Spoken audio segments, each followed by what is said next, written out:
Becca works for JESS3, and JESS3 is like one of the coolest organizations you'll ever see. If you're not familiar with JESS3, it's a creative agency. It specializes in visual storytelling, which in real English terms means infographics and data visualization, and these things that you now see almost becoming ubiquitous in the context of communications. And actually, that's where I want to start, and you know where this is going, right?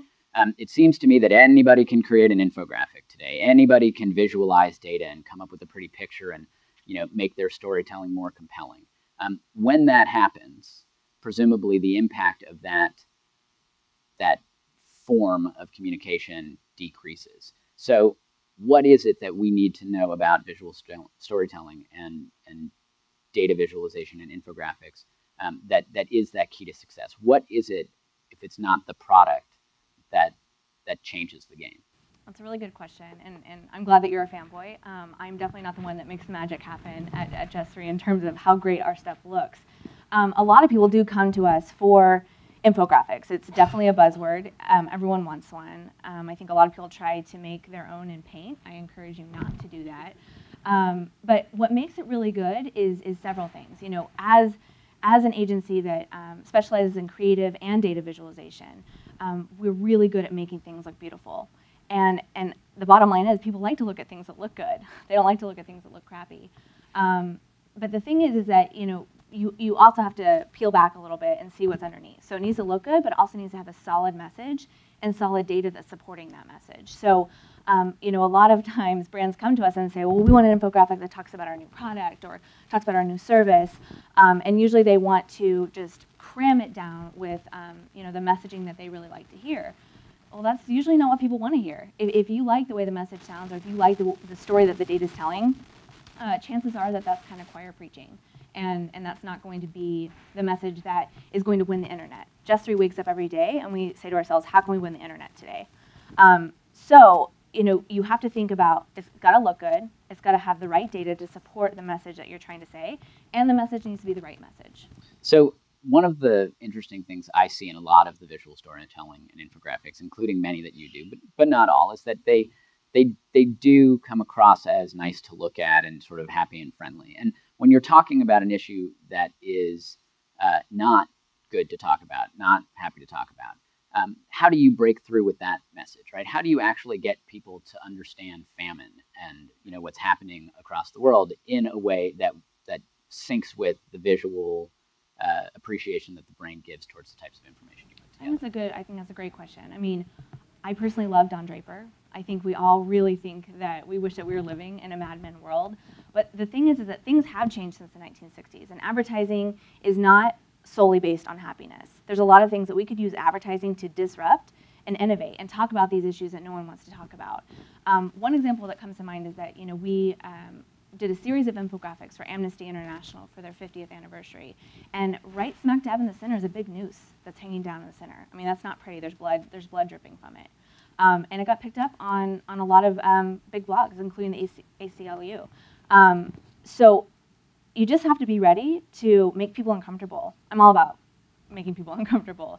And you have to find the brands that are willing to do that, find the causes that are willing to do that. And I think it's difficult, especially in a cause-based initiative or a nonprofit, because you've got key stakeholders, you've got fundraisers, and you've got people who are very traditionally minded, and they don't want to push that envelope. So one of the things I know, and you sort of teased in a conversation we had, is that from where you guys start to where the brand, or organization ultimately lets you finish, there's a fairly significant difference. What is the good stuff that gets left on the cutting room floor? What is the disruptive information that sometimes gets yanked because it pushes people to be too uncomfortable? Yeah, I mean, I think that in terms of the actual information and the data, that's not the problem. What the problem is exactly what the gentleman who was sitting over here said earlier, is let go of your brand. Let go of the colors. I know you really like your logo, but let's drop it from this thing. Honestly, one time our creative director said, look, they want me to do this video, but it's going to look like poop. That's what he said to me. And I can't really say that right back to the client. How am I supposed to translate that? But oftentimes they come to us and they say, we want you to make a bonfire. Reed, we want you to make this go viral. It's like the worst thing I hate hearing. But we want you to make a bonfire, but we're going to give you 2 sticks, no matches, and by the way, it's really cold and wet outside. Can you do it? No, we can't do it. You come to us as a creative agency because this is our expertise. This is what we know how to do. Let us do what we know how to do best. Trust us. So when you start to totally suffocate the project, the infographic, the video, just the illustration with your branding guidelines, and legal comes in, and branding comes in, it's just all of a sudden you're left with 2 sticks and no fire.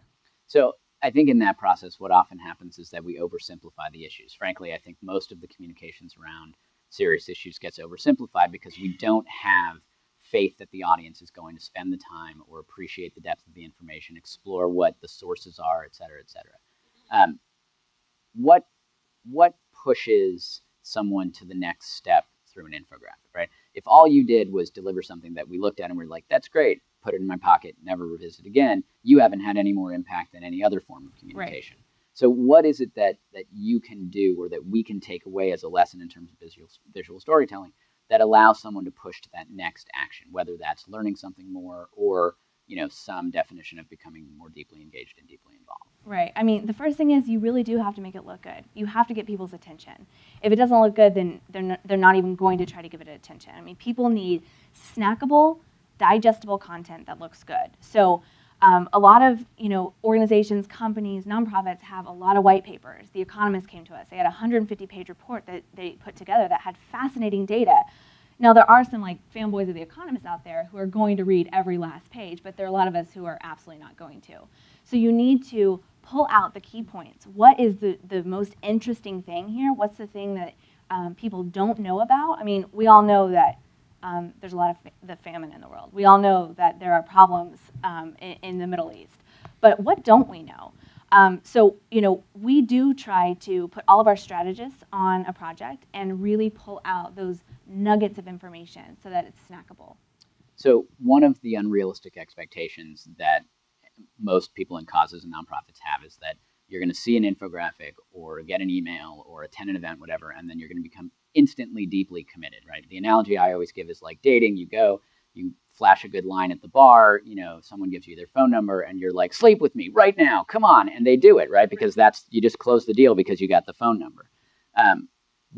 What is that step you want people to take? If someone, on behalf of a client, whether it's a for-profit or a nonprofit, a cause or a brand, when they see an infographic, what is the next action that you absolutely want them to take? What is the one thing that you feel like, and I'm going to take sharing off the table because that's an easy one. What's the one action that you want to prompt that you think moves the needle forward? Well, I think, I know you took sharing off the table, but I'm going to put it back on the table because I think that there have been a few campaigns where we've done, a few with Samsung, where not only did you share the infographic, but every time you shared it, Samsung donated $5 to go toward a certain campaign. We did something for CF and we did something for autism. So the combination of sharing, but also there was money behind it, I know we're also not supposed to be talking about money, that starts to lead to something actionable. It makes that person feel like they're a part of something bigger than themselves.